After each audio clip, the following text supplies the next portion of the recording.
Hello and welcome back to the possibly last ever Fracking Farmhouse. Because we said no fracking, we have won. We have beaten the fracking industry. There should be dancing. There should be drinking of fizzy wine. Thank you. Because we have actually beaten the fracking industry. Now, I know a lot of you are sort of going, oh no, it's only a temporary moratorium, it doesn't count, it's an election stunt.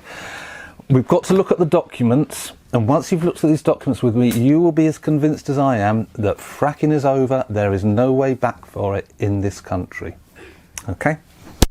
So, and we'll get to you, Hart Hill, as well. Okay, so government ends support for fracking. On the 2nd of November, the Department of Business, Energy and Industrial Strategy said exploratory work to determine whether shale could be a new domestic energy source delivering benefits for our economy and energy security has now been paused. Right, and the reason they have given is because of the earthquakes. This was based on this report, which is an interim report of the scientific analysis of data gathered from Cuadrilla's operations at Preston New Road, you know, where Lancashire, where they're having all the earthquakes. And it basically says the ground motion generated by those events. No, sorry, I'll do that again. It basically says for future operations, the possibility of larger events could not be excluded, and these could cause damage and disturbance unacceptable under the current BEIS policy guidance. So what they're saying, if you read all this really dull report, is there was a fault in the rock that they didn't know about, and there it is, there's a picture of it, and they didn't know about it, and by fracking on that fault they caused earthquakes, and they couldn't frack and not know what earthquakes they would cause, right? So they have now got a presumption against fracking unless somehow the industry proves that it can frack without causing earthquakes. That's an impossibility because they're not being allowed to frack. And there was a fault that was undetected despite them looking for it. So whenever they come round to our place and they say, we want to frack, we'll say, you can't, it's not safe, look at the science. Marsh Lane is on mine workings. You can't frack there, it's not safe. And the government has a presumption against fracking for exactly that. So they'll be refused permission to frack. Right, but do you remember in the 2017 Tory manifesto, they put in two things. Guy Oscar, come here. They put in two things that they were going to do to make fracking industry work. One was the inclusion of shale into the nationally significant infrastructure project regime, something like that. And that was, they were saying that fracking's so important that when they get to this applying to frack, they would just, they wouldn't go through the local councils, they would just go straight to the Greg Clark or whoever was in charge and say, we want to frack there, and he'd go, oh yes, nationally significant, write it off. But they had a consultation. Because of our pressure, they had a consultation. And this consultation had 2,142 responses from members of the public. And I think there was something like 95% of councils were opposed. We got 84 councils responded and they opposed, a lot of them Tories like Derbyshire, and at the end of the day there was 90 odd percent, 97% or something. Conclusion, and they concluded that they are not going to incorporate fracking into the nationally significant infrastructure programme because of all the responses that we sent in. So the frackers, if they wanted to frack, they'd have to get planning permission, and now there is a presumption against fracking from the government's written statement because it's unsafe and can set off earthquakes. So as long as we're there objecting, they won't get permission. The other thing that was in the Tories manifesto in 2017 was to make building well pads permitted development, the equivalent of like if you don't need planning permission because it's like building a garden shed and stuff like that. And they said they'd do that, and then they consulted. We did even better this time. 5,411 personal responses.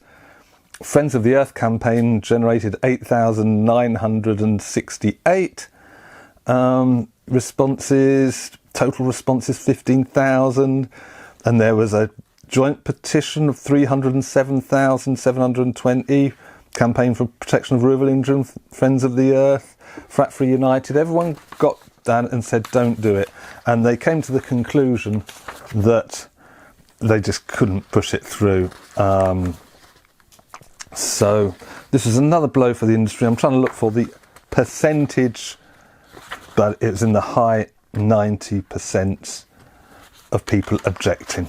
So the Ministry of Housing, Committees and Local Government have shelved that. Now, the fracking industry needs to move quickly. They need to be able to build well pads wherever they want. If they have to get planning permission every time, they won't be able to do it. It'll be too slow. And we'll stop them. And there's a presumption against fracking now, which means that they can't use... The reason they won planning permission at Marsh Lane was because of the benefits of energy supply. And there won't be any energy supplied by building an exploratory well. So they're dead in the water then. Something that came out slightly earlier, 23rd of October, I think this one's the icing on the cake. This is the report from the National Audit Office. Now, they're not policy people. These are number crunchers and money people. And they had a look at the whole fracking thing and looked at the government's policies and the government objectives. And it notes a few things, few key findings. They say the department believes shale gas could provide the UK with greater energy security through diversifying the sources of supply. And yet, Andrea Lebson, in the statement that she gave out on the 2nd of November, says, today's decision will not in any way impact our energy supply.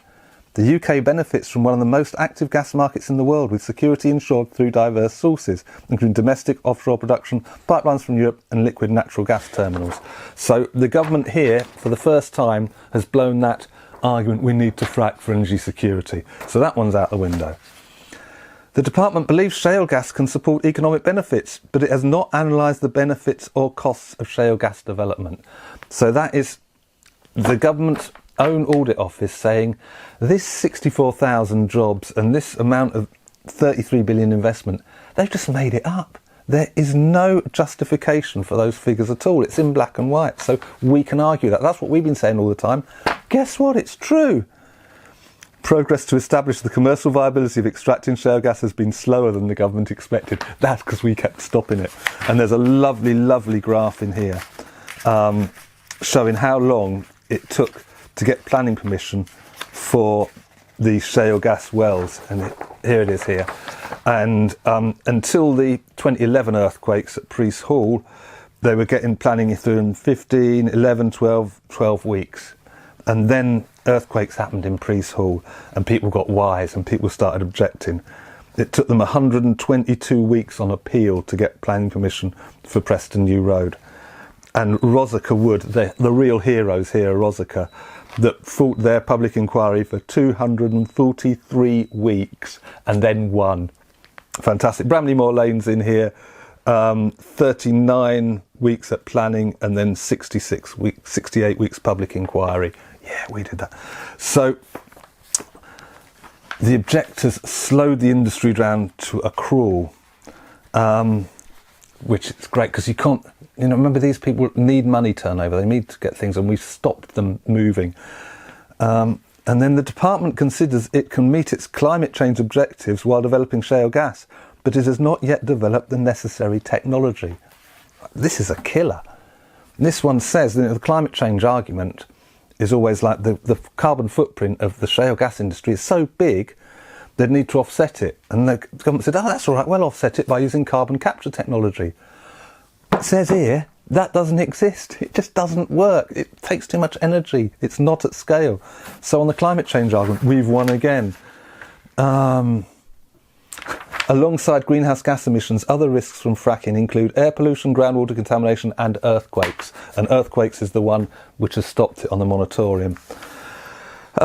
Public support for shale gas development is low and has fallen over time. Maybe it's because you've been watching the Fracking Farmhouse. The government does not know the full cost of supporting shale gas developments to date or the future public investment may be required. They've already identified a known cost of £32.7 million of your money the government has wasted on trying to support this industry we knew was rubbish from the start. That's how corrupt they are at the top. The department recognises its responsibility for decommissioning offshore oil and gas infrastructure, but not onshore wells. So that's the one saying you get a shale gas well fracking away in your village, and then the company goes bust. Happens all the time in America. The biggest one, I think it's called Chesapeake in America, is really in financial difficulty. The biggest fracker. So they drill a well in your field, then they go bust, so they can't shut it down, and it starts leaking. Who's going to shut it down? Not the company. They don't exist anymore. The government, the taxpayer, or the department says landowners may be liable for decommissioning costs if an operator is unable to fund them. But these arrangements are unclear and untested. Well, we just got to take that to the NFU now, and they will advise all their members, all the landowners, all the farmers, whatever you do, don't put a shale gas well on your land because you could be liable. So we've got that in black and white. So, on the basis of the current scientific evidence, government is confirming today that it will take a presumption against issuing any further hydraulic fracturing consents.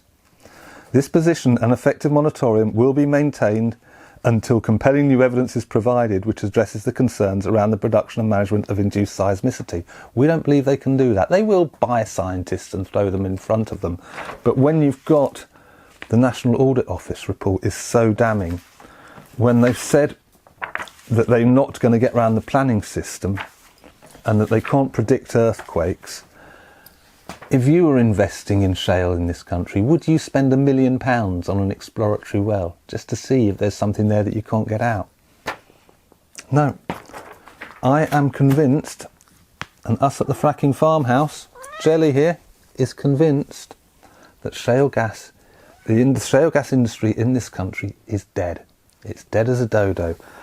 Now, I know the timing is very suspicious on the run-up to a general election, and that's possibly triggered it because we had our local MP saying, you're going to lose all these seats because of your backing for fracking.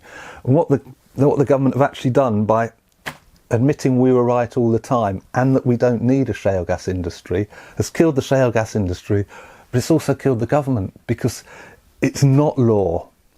So although a shale gas operator won't develop, the public don't see that, and the public realise that the only way that they can absolutely be sure this is dead is to change government. So I'm afraid it hasn't worked in their favour at all. They've all lost. So this is absolutely wonderful news. We should all be celebrating, apart from Harthill. Harthill is the village up the road from us. So we're here at Marsh Lane, Bramley-Moor Lane. They got planning permission 18 months ago to drill the well up the road. They still have planning permission. INEOS can legally drill an exploratory well at Marsh Lane, except we'd stop them. We'd get in their way.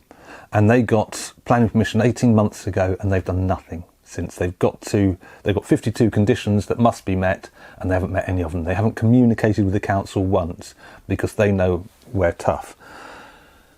Harthill, on the other hand, I think they've been seen as the weakest link, and this is no offence to Deb Gibson, who's absolutely fantastic, but she's really been, there's a slightly divided community there. They're struggling at Harthill, and INEOS see that as a weak spot. INEOS are continuing to talk to the council about widening the road and putting in blasting places as if there's no moratorium. I'm not sure about that. I think that they're just in a groove and they're still going to keep talking to the council. I think it's extremely unlikely that they will put trucks on that road and start work. If they do, we'll just go over and block the road. I mean, they ain't got a chance. The Sheffield Star Had a story the day after the moratorium was announced. £1 million released for fighting crime because South Yorkshire Police had earmarked £1 million to defend the lorries and try and get them through to build the shale gas site. And now the South Yorkshire Police have said we can now use that £1 million to fight crime. So they know that it's over. They know the trucks aren't going into Harthill. But we can't be completely certain. But I know that anybody making a decision with this behind will not generate... 3 years ago, we were looking at the whole of our area turned into a gas field with wells every 2-3 miles. That will never, ever happen with this lot in place and the way the whole thing's going. There is one more thing I've just got to talk about, is because I've seen some things on there. Yeah, what about nuclear waste? Hey, yeah, they could drop nuclear waste down the hole, right? Can we just put that one to bed? It's not like in The Simpsons where nuclear waste is this little glowing green thing that goes boop, boop, boop, boop, boop. Nuclear waste comes in containers. Most of it is up in Cumbria. There is a government consultation going on looking for an area to build a depository which will have rail links, railways underground, massive caverns. It's probably going to be in Cumbria somewhere. There is absolutely no way on earth that you can drop any meaningful amount of nuclear waste down an exploratory well. Oh, and the other one, acidization, is a technique which is basically dropping hydrochloric acid down the well. That releases some gas, especially on the Wealds in the south of England where it's from Carboniferous. Up here, it won't work. You need to frack our shale to get the gas out. So although technically they could drill a well and pour some hydrochloric acid down it, again, you wouldn't get gas in quantity. So, and there is a presumption against fracking. They will not get permission, the shale gas industry, to frack a well. If they can't get permission to frack it, they won't drill it. We have won. Get used to it. We won. The fantastic support, fantastic campaign, people across, especially those in Lancashire who really were on the front line. Thanks to you all. Raise a glass, celebrate. Fighting, campaigning works. It wins. Cheers. And so, goodbye from the Fracking Farmhouse. It's been a blast. Thanks very much. Bye-bye.